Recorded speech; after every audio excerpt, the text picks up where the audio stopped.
kisah Paulus ini sangat panjang, buku yang menulis tentang Paulus sangat banyak, ya.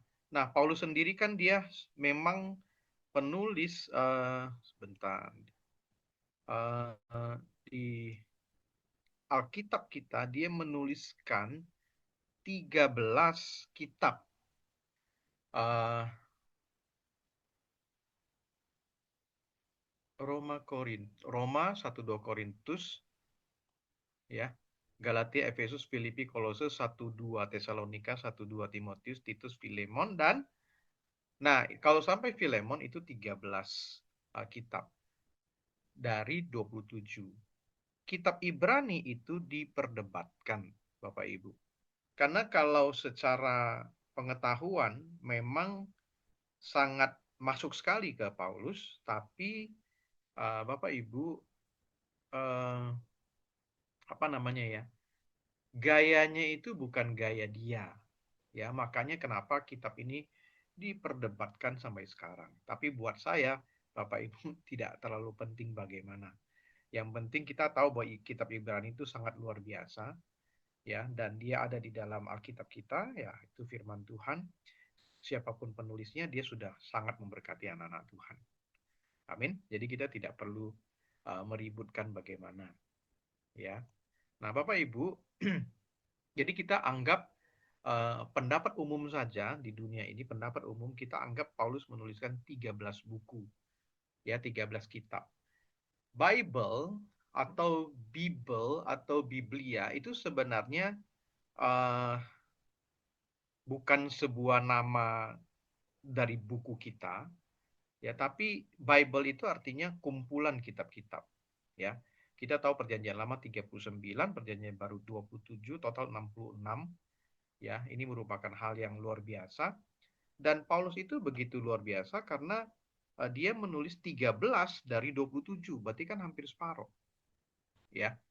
Nah, itu sebabnya kenapa saya maklum bahwa kita berkata bahwa Paulus itu penulis. Tapi saya ingin menggarisbawahi, ya, Bapak Ibu, memang ada surat-surat yang ditulis langsung oleh Paulus, tapi ada juga yang tidak dia tuliskan karena zaman dulu kadang-kadang mereka mendiktekan.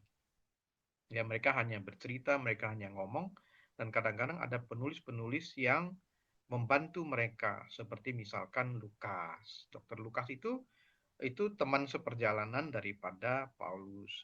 Termasuk di kemudian hari Yohanes Markus. Saya percaya Yohanes Markus dia seorang penulis dan dia juga pasti terlibat di dalam penulisan surat-surat Paulus. Ada banyak yang ditulis oleh Paulus sendiri, tapi ada banyak juga yang dia dibantu tulis. Ya, Bapak Ibu. Yang penting kita tahu bahwa isi pokok pikirannya memang dari Paulus. Jadi ini untuk latar belakang dulu uh, tentang surat-surat Paulus. Nah, Bapak Ibu, uh, saya ingin cerita hal-hal penting apa yang membuat Paulus menjadi seorang penulis yang begitu luar biasa. Itu inti saya malam hari ini. Karena saya durasinya 30 menit saja dan tidak mungkin menceritakan semua termasuk perjalanan dan misi dan semua kejadian dan apapun yang dialami tidak bisa.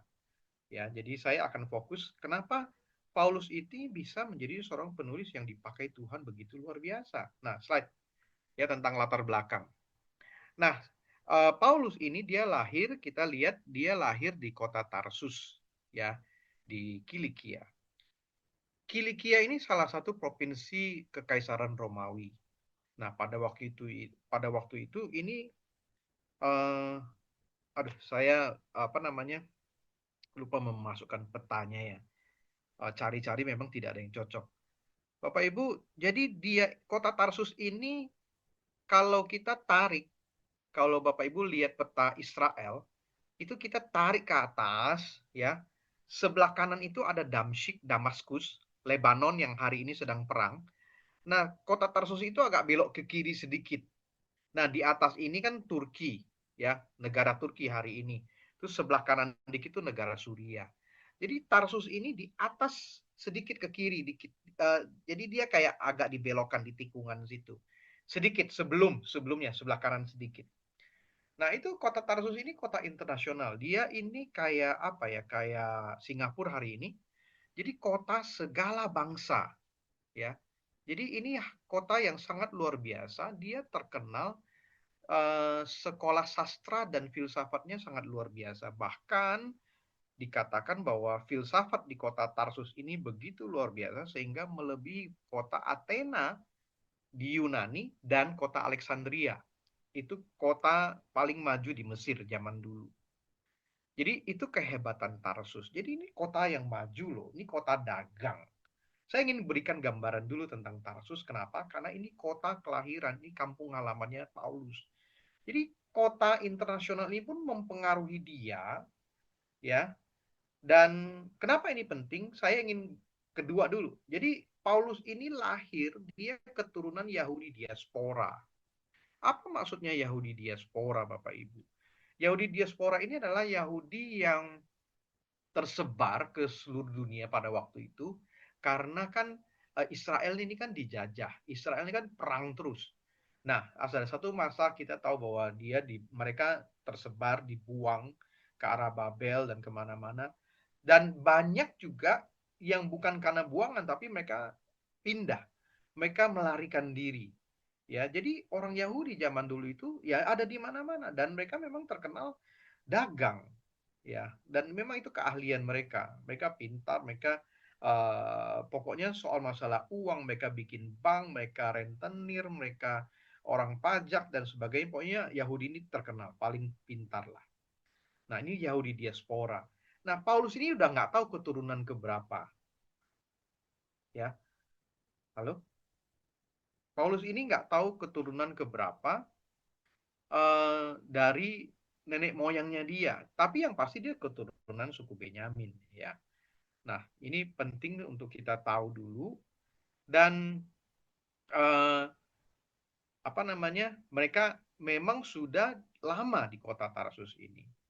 Ayahnya itu di dalam Kisah Rasul pasal 23 dikatakan, aku ini bapakku orang Farisi. Dia bilang aku keturunan Farisi. Berarti bapaknya orang Farisi. Ya, ini penting. Jadi ini juga memberikan gambaran bagaimana pendidikan di dalam keluarganya dia sudah sangat keras karena orang Farisi. Ya, jangankan orang Farisi ya. Orang Israel biasa aja anak-anaknya mesti menguasai Shema, mesti menguasai kitab Taurat, ya apalagi anak Farisi. Dan ada satu catatan bilang umur 5 tahun, tapi ada catatan lain mengatakan umur 15 tahun. Paulus sekeluarga, diperkirakan mereka sekeluarga ini pindah ke Yerusalem.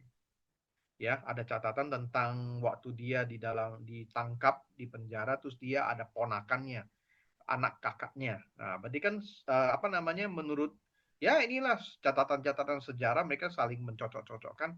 Mereka mengatakan bahwa keluarga Paulus ini kemudian pada akhirnya pindah ke Yerusalem sehingga ayahnya yang orang Farisi kemudian menyekolahkan Paulus itu di bawah bimbingan dari Gamaliel. Ya, Gamaliel ini guru besar, sangat dihormati oleh orang-orang Farisi di pada zaman itu. Jadi Paulus ini bukan bukan apa istilahnya bukan ecek-ecek pendidikannya. Dia sudah sangat luar biasa sekali ya Bapak Ibu eh, untuk pendidikannya. Em, ini dulu supaya kita tahu bahwa dia ini dari keluarga yang terdidik, dia ini dari keluarga yang sangat penting sekali. Nah, kenapa saya bicara latar belakang Paulus dulu supaya kita tahu bahwa dia ini punya modal. Ya, sebelum dia bertobat, ya, jadi dia ini sudah menjadi pribadi yang sangat kuat, sangat hebat secara intelektualnya, ya. Kita tahu bahwa Petrus pun mengakui bahwa surat-surat Paulus ini tidak mudah untuk dia mengerti. Kenapa ya? Wajarlah Pak Petrus ini kan nelayan, dia tidak sekolah. Uh, uh, saya nggak tahu, paling dia mungkin bisa baca tulis atau tidak bagaimana. Ya paling sebatas itu aja. Tapi lebih daripada itu, ya tidak. Makanya pada waktu Petrus dan Yohanes mereka diadili oleh Majelis Sanhedrin, kan mereka ditanya dan mereka menjawab. Pada waktu Yohanes dan Petrus ini memberikan jawaban, Majelis Sanhedrin ini heran. Kenapa? Karena Petrus dan Yohanes ini bisa memberikan jawaban yang sangat bagus dan sangat intelek, ya. Makanya ayat selanjutnya mengatakan bahwa mereka mengenali mereka, Petrus dan Yohanes sebagai murid-murid Yesus yang selalu bersama-sama dengan Yesus. Ya, jadi kelihatan bahwa mereka tahu, oh ini orang Galilea, nelayan, mereka bukan orang berpendidikan tinggi. Makanya pada waktu mereka memberikan jawaban yang sangat bagus, orang majelis Sanhedrin itu terheran-heran. Ini hanya untuk memberikan gambaran bahwa jomplang banget pada zaman itu. Nah, Paulus itu punya kesempatan eh, apa namanya menerima pendidikan yang luar biasa. Dia punya jalur karier yang sangat hebat. Dia itu rabi, jadi dia bukan cuma sekedar pengikut, dia bukan anggota biasa dari Farisi, tidak, dia rabi, Bapak Ibu. Ya, dia dari mazhab, dari sekte yang paling keras, dia sendiri mengakui itu, dan dia jalur kariernya itu sedang apa namanya ya, sedang sedang menanjak pada waktu Stefanus mati dirajam, muncullah Paulus yang orang-orang Israel pada waktu itu menghamparkan jubah mereka untuk kasih dia jalan lewat. Nah, itu merupakan sebuah gambaran bahwa Paulus ini seorang rising star. Nanti ada ayatnya kita akan baca di Galatia bahwa aku ini lebih maju daripada teman-temanku yang lain, dia bilang. Aku ini lebih hebat. Jadi dia menuliskan bahwa dia ini the rising star kalau kalau masa sekarang tuh genius, orang-orang yang punya talent spesial, ya. Jadi inilah Paulus ya yang luar biasa itu yang sedang kita bahas. Saya cerita tentang backgroundnya dulu. Kenapa begitu penting ya Bapak Ibu? Jadi sekarang kita tahu bahwa dia sangat menguasai apa namanya perjanjian lama. Dia sangat menguasai firman dan kemana-mana ya dia kegiatannya itu adalah menganiaya jemaat. Nah, coba kita pikirkan orang macam apa ini yang pendidikannya tinggi, intelektual tinggi, tapi dia itu punya keyakinan yang begitu hebat. Bahasa Inggris katakan dia punya zeal. Dia itu punya apa ya? Gairah yang luar biasa untuk dia tangkap orang, dia siksa orang, dia bunuh orang demi membela keyakinan agamanya, kepercayaannya dia. Itu sama seperti teroris hari ini ya, teroris yang membawa bom di badannya, bom bunuh diri, ya.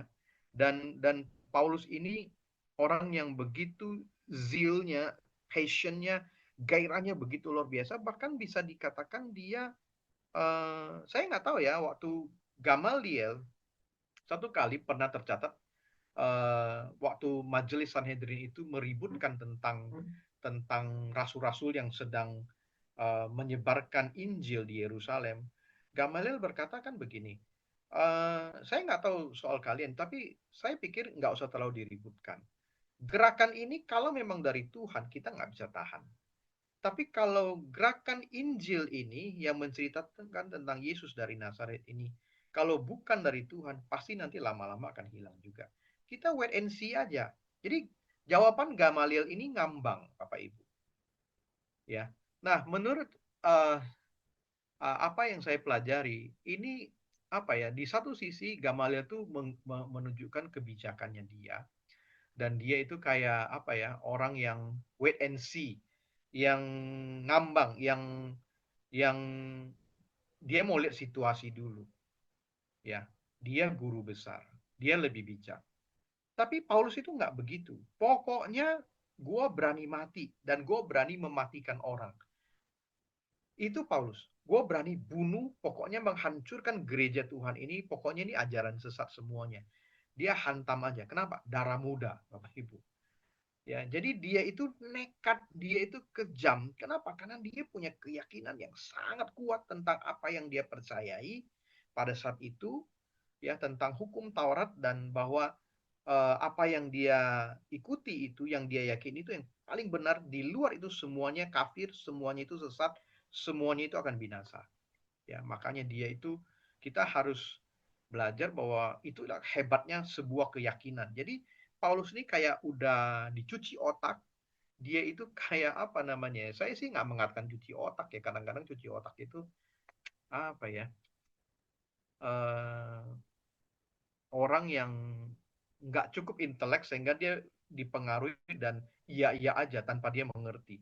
Tapi Paulus enggak, Paulus beda. Dia sangat mengerti apa yang dia lakukan. Kita bisa baca di dalam tulisan-tulisannya di surat-surat itu bagaimana dia katakan, saya ini penganiaya jemaat tentang kegiatan. Mungkin kita lihat slide selanjutnya dulu di Galatia, Pak. Boleh slide selanjutnya dulu. Nah, Bapak Ibu lihat, eh sebentar. Nah, ayat 13. Sebab kamu telah mendengar tentang hidupku dahulu dan dalam agama Yahudi tanpa batas. Aku menganiaya jemaat Allah dan berusaha membinasakannya.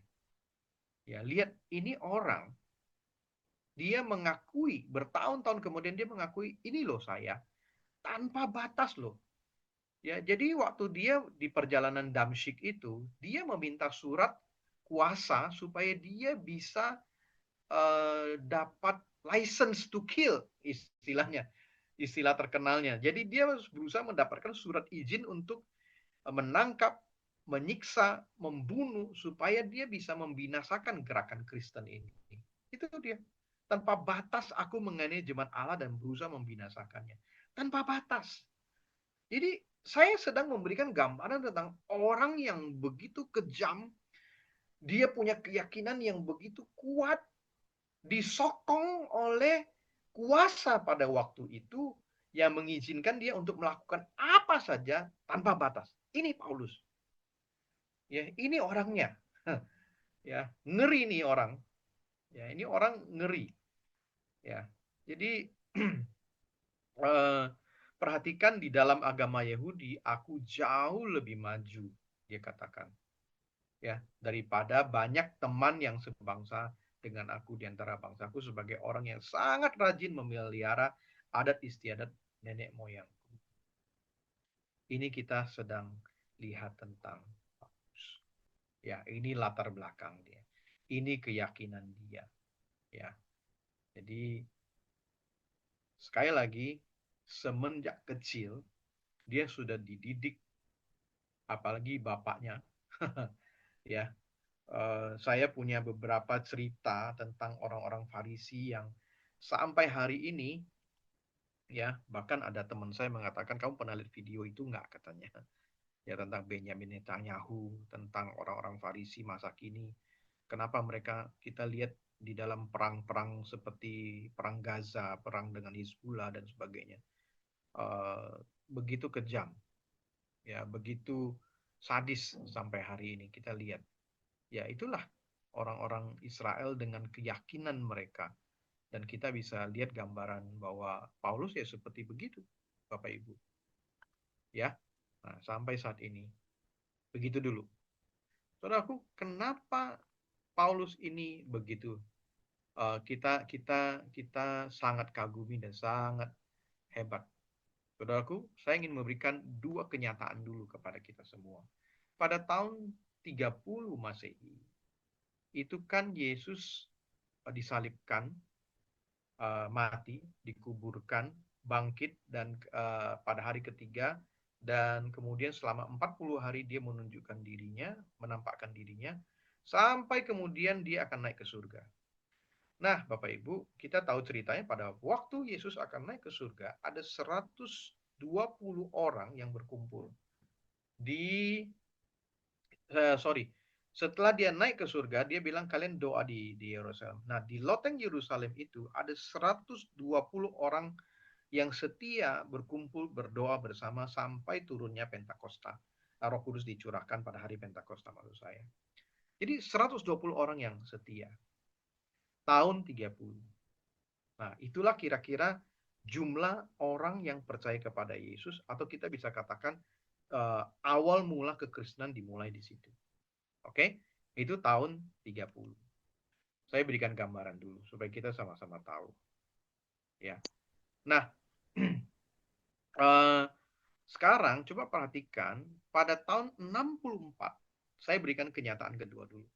Pada tahun 64, jadi 30 tahunan kemudian, ya, 30 tahunan kemudian, ada seorang namanya Tacitus, itu sejarawan Romawi. Dia menulis tentang kekejaman Kaisar Nero.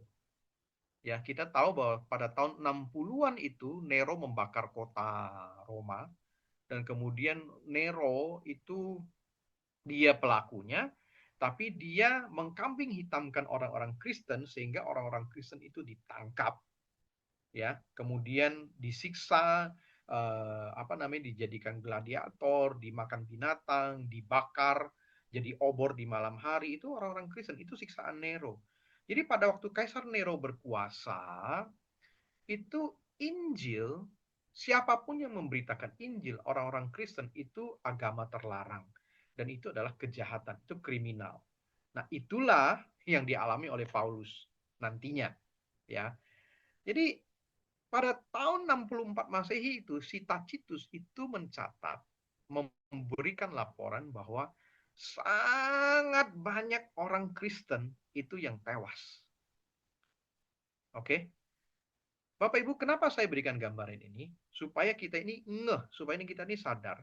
30 tahun sebelumnya, pada waktu Yesus memerintahkan kepada murid-muridnya, sebelum kalian kemana-mana, kumpul, berdoa di Yerusalem. Di loteng Yerusalem itu, jumlah mereka 120 orang saja.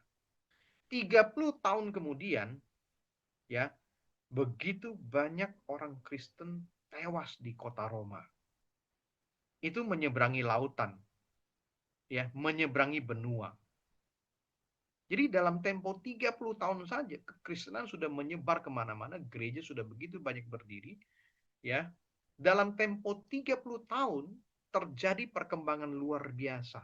Kok bisa? Nah, jawaban dari semua perkembangan yang begitu hebat itu, dari tahun 30 sampai tahun 64 ketika Nero berusaha menghancurkan, membinasakan kekristenan, jawabannya ada pada satu nama, ada pada satu orang namanya Paulus. Ya. Jadi Bapak Ibu kita lihat bahwa Paulus ini begitu hebat, begitu luar biasa dipakai Tuhan. Ya kok bisa? Ya. Nah, ada seorang Asia, saya kayaknya pernah cerita ini tapi saya nggak apa-apa saya cerita ulang. Ada seorang Asia, Bapak Ibu jangan lupa ya, sebenarnya Israel, Suria, Turki sebenarnya mereka itu termasuk Asia, ya karena Mesir sampai ke bawah Iran, Irak semua kan Asia sebenarnya, ya. Jadi ada seorang Asia itu pernah membuat novel sejarah pada tahun 160 Masehi, novel sejarah tentang Paulus, dan dia menceritakan, jadi ini kan masih sangat dekat, itu berarti 160 berarti 100 tahun dari kematian Paulus. Dia menceritakan bahwa Paulus ini orangnya pendek. Ya, makanya orang-orang pendek kita bisa terhibur bahwa Tuhan memakai orang-orang pendek. Kemudian diceritakan bahwa rambutnya menipis, mulai botak, kakinya agak bengkok. Menurut sejarah ada catatan lain mengatakan dia jalannya terpincang-pincang, tapi perawakannya kekar. Alisnya itu ketemu, panjang, tebal menyatu. Ya, hidungnya bengkok, khas orang Yahudi biasa. Tindak tanduknya anggun, tingkah lakunya. Kadang-kadang dia kelihatan, ya dia manusia biasa, tapi kadang-kadang wajahnya itu kalau dilihat tuh dia seperti malaikat. Nah, ini gambaran orang zaman dulu tentang Paulus, ya. Nah, sekarang saya mau lanjut lagi, ya. Jadi kita lihat gambaran-gambaran tentang pengaruh Paulus yang begitu hebat sehingga kekristenan menyebar begitu luar biasa. Walaupun saya ingin katakan bahwa kekristenan di Roma itu bukan, maksudnya jemaat di Roma itu bukan hasil rintisan Paulus, ya. Walaupun saya ingin mengatakan kenyataan itu, tapi kita nggak bisa lepaskan pengaruh bagaimana Paulus itu mendirikan jemaat sepanjang ke arah Eropa, juga ke arah Asia kecil, dan itu terus menjalar sampai dia ke arah Yunani, ke Korintus dan sebagainya, sehingga dan ada orang-orang yang menurut sejarah zaman dulu diusir keluar dari Roma dan kembali, ada yang kembali ke Roma. Nah, saya ingin cerita bahwa di antara begitu banyak termasuk Priscilla, Aquila dan yang lainnya, itu pengaruh ajaran Paulus dan jemaat-jemaat yang dia sudah didik, dia sudah muridkan, dan sebagainya, itu tidak bisa lepas dari pengaruhnya dia, maksud saya. Ya, jadi sekali lagi saya menceritakan pengaruh dia yang begitu luar biasa tentang latar belakang masa kecilnya, pendidikannya, memberikan dia modal yang begitu hebat.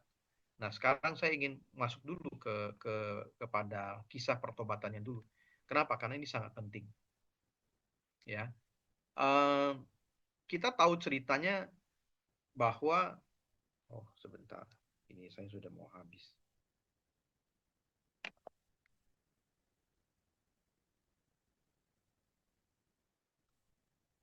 Oke. Lanjut ya Bapak Ibu. Handphone saya udah habis baterainya. Nah, kita tahu ceritanya tentang,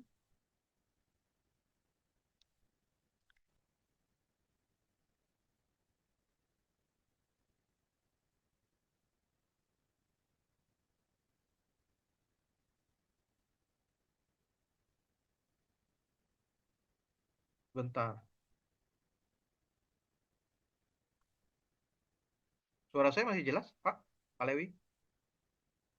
Tes? Masih Pak, masih. Jelas ya? Oke, maaf. Ini agak mengganggu ini. Bentar. Oke, balik lagi. Jadi, pertobatannya kita tahu ceritanya tentang perjalanan ke Damsyik. Nah, ada hal yang mau saya ceritakan di sini. Eh, kita tahu bahwa dia jatuh dari kuda, kemudian dia dengar suara, sampai kemudian karena cahaya yang begitu terang, dia berjumpa dengan Kristus di situ. Kristus berbicara kepada dia. Dia tanya, siapakah engkau Tuhan? Dan Yesus mengatakan bahwa aku ini Yesus yang kau aniaya itu. Oke, kemudian apa yang harus saya lakukan? Sekarang Tuhan mau saya apa? Ya, Tuhan kemudian arahkan dia masuk ke Damsyik. Di sana dia ketemu dengan Ananias. Dia puasa selama 3 hari, dia buta. Kemudian Ananias tumpang tangan kepada dia, matanya kembali terbuka. Paulus kemudian memberikan diri dibaptis. Kita tahu cerita itu. Semua ada di Kisah Rasul. Nah, Bapak Ibu, yang sangat menarik bahwa Paulus kemudian dia sempat melayani, dia sempat berdebat, dia sempat mengajar di Damsyik. Tapi, nah ini yang penting, yang saya mau cerita selanjutnya. Dia kemudian, menurut kitab Galatia, dia pergi ke Arab. Nah, ini yang tidak banyak dibahas. Ya, jadi dia mengasingkan diri, dia pergi ke Arab, tidak banyak yang diceritakan. Ya, tapi saya ingin kita kembali baca di, bentar, mana tadi?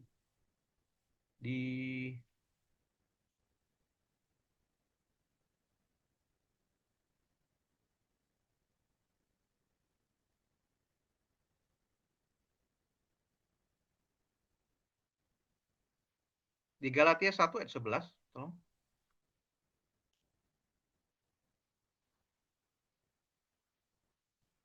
Yang sebelumnya, Pak. Slide sebelumnya dulu. Saya ingin tunjukkan sesuatu dulu buat kita. Slide yang ayat 11. Nah, ini dia. Bapak Ibu coba kita baca sama-sama. Sebab aku menegaskan kepadamu saudara-saudaraku bahwa Injil yang kuberitakan itu bukanlah Injil manusia. Maksudnya dia nggak terima dari siapa-siapa. Karena aku bukan menerimanya dari manusia dan bukan manusia yang mengajarkannya kepadaku, tetapi aku menerimanya oleh pernyataan Yesus Kristus. Nah ini. Sebab kamu telah mendengar tentang hidupku dahulu dalam agama Yahudi, tanpa batas aku menengah jemaat Allah dan berusaha membinasakan dan dalam agamanya kejauh sebagai orang yang sangat rajin dan bla bla bla. Ayat 11 12 ingat ya. Oke, lanjut dulu ayat 15. Tetapi waktu ia yang telah memilih aku sejak kandungan ibuku dan memanggil aku oleh kasih karunia-Nya, berkenan menyatakan anaknya di dalam aku, supaya aku memberitakan dia di antara bangsa-bangsa bukan Yahudi, maka sesat pun aku tidak minta pertimbangan kepada manusia. Jadi dia mandiri. Ya, aku tidak pergi ke Yerusalem mendapatkan mereka yang telah menjadi rasul sebelum aku, tetapi perhatikan, aku berangkat ke tanah Arab dan dari situ kembali lagi ke Damsyik. Lalu 3 tahun kemudian aku pergi ke Yerusalem untuk mengunjungi Kefas dan aku menumpang 15 hari di rumahnya. Nanti selanjutnya bisa baca sendiri. Nah, saya ingin ceritakan sedikit bagian ini dulu. Menurut beberapa pandangan. Jadi kita belajar tentang sejarah, tentang kebenaran firman ini, kita nggak bisa lepas ada beberapa teori, ada beberapa pandangan. ya. Nah, mau nggak mau kita harus milih salah satu. Nah, ini penting tidak penting, tapi jadi pengetahuan buat kita itu oke, ya. Jadi kembali lagi saya ingin menegaskan bahwa Paulus ini rupanya menurut hamba Tuhan namanya Mark Copeland, ya. Dan juga saya coba baca di beberapa buku yang lain dari William Berkeley tentang tentang duta bagi Kristus, ya. Dan juga beberapa pandangan yang lain orang-orang yang belajar tentang Paulus itu apa namanya? Saya menerima pandangannya begini. Jadi waktu dia bertobat, dia masuk Damsyik, dia ketemu Ananias, ya mungkin mereka ada ngobrol dan sebagainya, dia diajarin. Tapi karena dia sudah punya modal, ya kebenaran firman Tuhan, saya percaya waktu dia dibaptis, saya percaya Paulus mengalami apa ya, dia penuh Roh Kudus, dia mengalami Tuhan. Saya percaya ada hal-hal yang terbuka bagi dia sehingga dia mengerti firman sekarang. Dia mengerti kitab-kitab Nabi, dia mengerti kitab Taurat. Jadi ada hal-hal yang terbuka sehingga ketika kita membaca kisah Rasul bagaimana dia berdebat dengan orang-orang Yahudi, dia selalu dikatakan dia membuktikan bahwa Yesus itu Tuhan. Nah, itu loh maksud saya. Ya. Jadi dia bisa membuktikan dari firman perjanjian lama itu bahwa Yesus itu Tuhan. Karena Alkitab mereka punya waktu itu kan perjanjian lama. Itu yang mereka pegang. Itu yang dibaca oleh Yesus juga. Itu yang menjadi pegangan mereka juga, rabi-rabi itu. Ya. Jadi ketika Paulus berdebat dengan mereka, dia membuktikan Yesus Tuhan. Nah, di Galatia 1 ayat 11 ini dikatakan bahwa Injil yang aku terima ini bukan dari manusia siapa yang ngajar-ngajar saya, enggak, dia bilang, tapi aku mendapatnya ya karena itu aku terima dari Tuhan langsung gitu. Nah, ini loh. Jadi, saudaraku, saya percaya bahwa pada waktu dia mengalami pembukaan, ada firman yang dia paham dan sebagainya, tapi dia merasa dia membutuhkan waktu untuk dia menyendiri gitu loh. Makanya dia ke tanah Arab. Tidak ada siapapun yang tahu berapa lama di sana, cuman diperkirakan sekitar 3 tahun. Ya, perkiraan ini perkiraan-perkiraan aja. Ya, penting tidak penting, tapi ini kemudian disesuaikan dengan nanti dia nulis surat apa di mana. Ya, jadi ada juga timelinenya. Ya, jadi kenapa akhirnya diperkirakan sekitar 3 tahun. Jadi dia istilahnya menghilang sendirian ke tanah Arab untuk dia lakukan meditasi. Ada yang percaya dia ke Sinai. Saudaraku, Bapak Ibu, Yerusalem di bawah, naik itu ke arah Kapernaum, Nazaret dan sebagainya. Kalau perjalanan diterusin lagi ke atas itu ke arah Damaskus. Ya. Dari Damaskus kalau kita tarik garis lurus ke atas itu bisa ke Niniwe, itu bisa ke kanan ke Babelonia, ke kanan ke Iran, Irak, ke kanan timur, ke timur selatan, ya berarti ke timur, ke kanan, ke bawah, itu berarti ke Arab Saudi, ke arah sana. Ya, jadi diperkirakan bahwa mungkin karena pengalaman dan pengetahuan Paulus, maka dia diperkirakan dia menuju ke Sinai. Ya, kenapa? Untuk apa ya? Dia butuh. Saya merasa dia butuh waktu untuk dia mencerna semuanya. Makanya kita lihat nih semua klop, ya. Setelah dia paham semua, dia balik ke Damsyik. Dari Damsyik dia kemudian pergi ke Yerusalem seperti cerita yang sudah kita baca tadi di Galatia pasal 1. Nah, kenapa ini semua penting? Ya ini, karena kita sedang membahas bahwa Paulus ini menjadi seorang penulis yang begitu luar biasa. Bagaimana dia punya pemikiran-pemikiran yang begitu hebat, ya ini hasil perenungan dia, hasil perjalanan-perjalanan dia, pelayanan. Dan saya nggak punya waktu, tapi istilahnya gini, beberapa kali perjalanan misi, dan mereka kemudian berkunjung ke Yerusalem, itu seolah-olah Paulus dengan para rasul yang menjadi soko guru di Yerusalem itu kayaknya mereka saling mencocokkan ajaran, ya, dan beberapa kali ternyata cocok. Ya gurunya sama kan, Roh Kudus, ya Tuhan Yesus sendiri. Jadi maksud saya gini, pengalaman pribadi Paulus itu begitu hebat. Dia sendiri sudah punya modal pengetahuan, terus dia mendapatkan pewahyuan dari Yesus secara langsung, ya. Dan satu lagi, di dalam perjalanan misi dia, Sekali perjalanan misi bisa 2 tahun. Seperti yang perjalanan misi yang pertama, itu pengalaman dia yang pertama itu pendek aja. Dia ke Siprus, kemudian belok ke atas, ya, ke mana? Ke Listra, Derbe dan sebagainya. Itu hanya sekitar 2 tahunan, ya. Itu kemudian dia mendirikan jemaat dan ini pengalaman-pengalaman dia. Nah, saya ingin beritahu Bapak Ibu, ada satu saya dulu ikut seminar dan sebagainya dan mendengarkan ada sangat banyak hamba Tuhan yang mengagung-agungkan tentang jemaat mula-mula. Saya pikir dulu saya juga termasuk dan menganggap dan percaya bahwa jemaat mula-mula itu adalah jemaat paling hebat karena ya didirikan oleh rasul-rasul. Tapi semakin saya belajar Alkitab, semakin saya baca tentang surat-surat Paulus dan sebagainya, semakin saya menemukan bahwa justru itu jemaat baru yang sedang belajar menjadi orang Kristen, orang baru, dan mereka masih sangat muda, usia kekristenan masih sangat baru. Mereka tidak punya Alkitab, ya, seperti kita hari ini. Dan dan kita baca begitu banyak masalah yang mereka alami. Itu loh maksud saya. Jadi Paulus itu bisa menjadi penulis yang bagus karena ada banyak masalah yang timbul pada waktu itu. Itu maksud saya, ya. Jadi kenapa Paulus bisa? Jadi gini, siapa ya? John C. Maxwell kalau tidak salah. Saya dulu juga punya seorang pembicara Filipin, Dr. Jun namanya. Dia mengatakan begini, Bapak Ibu mau punya cara berpikir yang bagus, itu harus banyak bertanya. Pertanyaan semakin bagus, jawaban akan semakin bagus. Kadang-kadang ada pertanyaan-pertanyaan yang sangat bagus sehingga tidak ada jawabannya, dibilang. Tidak apa, dia bilang, yang penting bertanya. Tapi intinya gini, ada pertanyaan, berarti ada jawaban. Ya. Nah, maksud saya gini, Paulus bisa menulis begitu bagus, begitu luar biasa, itu karena ada banyak pertanyaan yang berasal dari begitu banyaknya masalah yang dihadapi oleh jemaat-jemaat pada waktu itu. Itu loh intinya. Jadi yang terakhir ini, saya ingin katakan, waktu saya sudah habis. Jadi yang terakhir ini, Paulus seorang penulis yang begitu luar biasa, inspiratif dan sangat hebat. Itu bisa terjadi karena masalah-masalah yang muncul di Korintus, masalah yang muncul di Roma, masalah Galatia. Kalau kita baca Galatia itu harus dengan suara keras dan agak emosi. Ya, Bapak Ibu. Jadi apa namanya?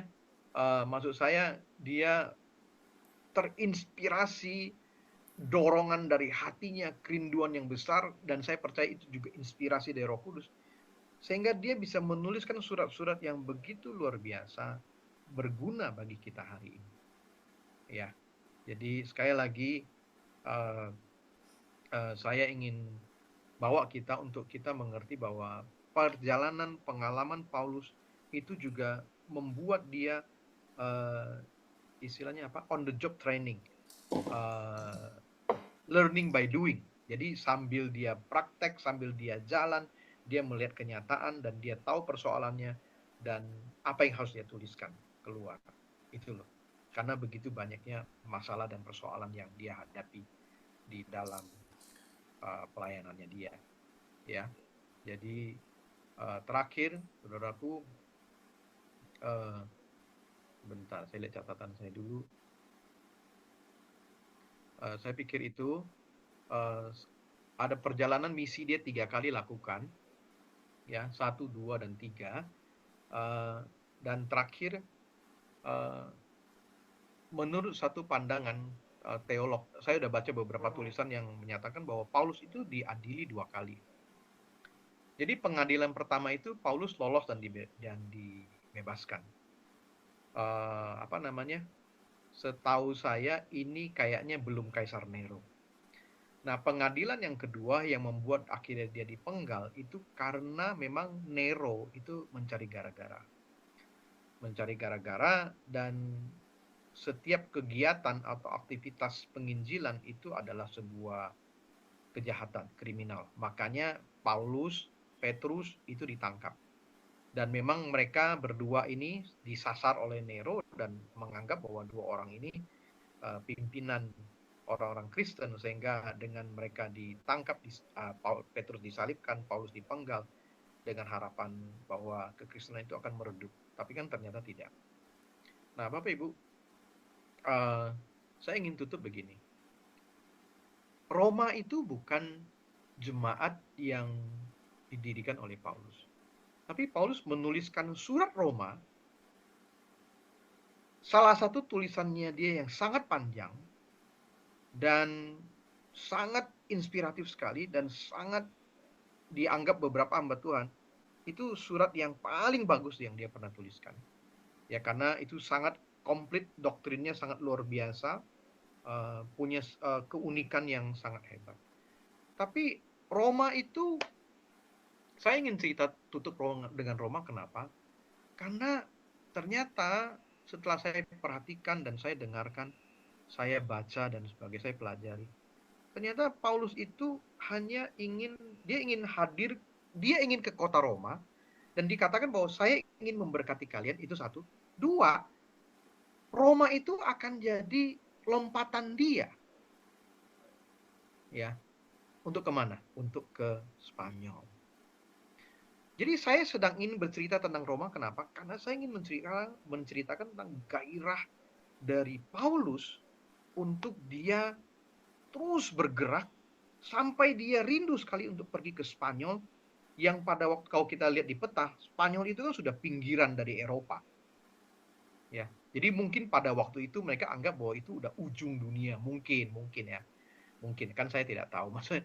Tapi saya ingin menceritakan bahwa Roma itu dia nggak punya ambisi apa-apa, kan dia nggak berambisi untuk mendirikan jemaat di atas pelayanan orang lain. Jadi dia cuma numpang lewat doang sebenarnya. Untuk apa? Gairah dia untuk pergi pelayanan ke Spanyol, tembus ke Spanyol. Ya, saya ceritakan tentang Roma ini. Jadi Bapak Ibu, kita bisa melihat bahwa sampai akhir hidupnya Paulus ini bergairah. Kenapa? Karena ada pernyataan Tuhan kepada Paulus secara pribadi. Ayatnya ada di dalam Kisah Rasul pasal 26, ya. Waktu dia menceritakan tentang kisah pertobatannya kepada Raja Agripa, ya. Bapak Ibu, saya bacain aja ya biar cepat. Kami semua rebah ke tanah dan aku mendengar doa, Kisah Rasul 26 ayat 14. Kami semua rebah ke tanah dan aku mendengar suatu suara yang mengatakan kepadaku dalam bahasa Ibrani, dalam bahasa Aram maksudnya, Saulus, Saulus, mengapa engkau menganiaya aku? Sukar bagimu untuk menendang kegala raksasa. Udah jam 8 loh. Nanti papi Kalimat ini artinya sukar bagimu untuk melawan kehendak Tuhan, gitu loh. Sukar bagimu untuk, kalau domba itu menendang tongkat gembalanya, gitu loh kira-kira. Ya, kamu ini apa yang kamu kerjakan ini sedang menyakiti dirimu sendiri. Ya, tetapi lanjut ayat 15, aku menjawab, siapa engkau Tuhan? Kata Tuhan, akulah Yesus yang kau aniaya itu. Jadi kita lihat Paulus itu menganiaya gereja Tuhan, jemaat Tuhan, berarti dia menganiaya Yesus. Saya ingin tarik sedikit keluar. Berarti apa yang kita lakukan kepada gereja hari ini, berarti ya kita lakukan kepada Kristus. Apa yang tidak kita lakukan kepada gereja hari ini, berarti itu kita tidak lakukan juga kepada Kristus. Intinya begitu ya. Saya menyimpang sedikit. Ayat 16, tetapi sekarang bangunlah, berdirilah, perhatikan. Aku menampakkan diri kepadamu, Paulus, untuk menetapkan engkau menjadi pelayan dan saksi tentang segala sesuatu yang telah kau lihat daripadaku, dan tentang apa yang akan kuperlihatkan kepadamu nanti. Aku akan mengasingkan engkau dari bangsa ini, bangsa Israel, dan dari bangsa-bangsa lain. Aku memisahkan kau maksudnya. Dan aku akan mengutus engkau kepada mereka, kepada bangsa-bangsa lain, untuk membuka mata mereka supaya mereka berbalik dari kegelapan kepada terang dan dari kuasa iblis kepada Allah. Perhatikan, supaya mereka oleh iman mereka kepadaku memperoleh pengampunan dosa, perhatikan, dan mendapat bagian dalam apa yang ditentukan untuk orang-orang yang dikuduskan. Perhatikan penutupnya, sebab itu ya Raja Agripa, kepada penglihatan yang dari surga itu tidak pernah aku tidak taat. Ya. Nah, saya mau masuk ke dalam kesimpulan terakhir.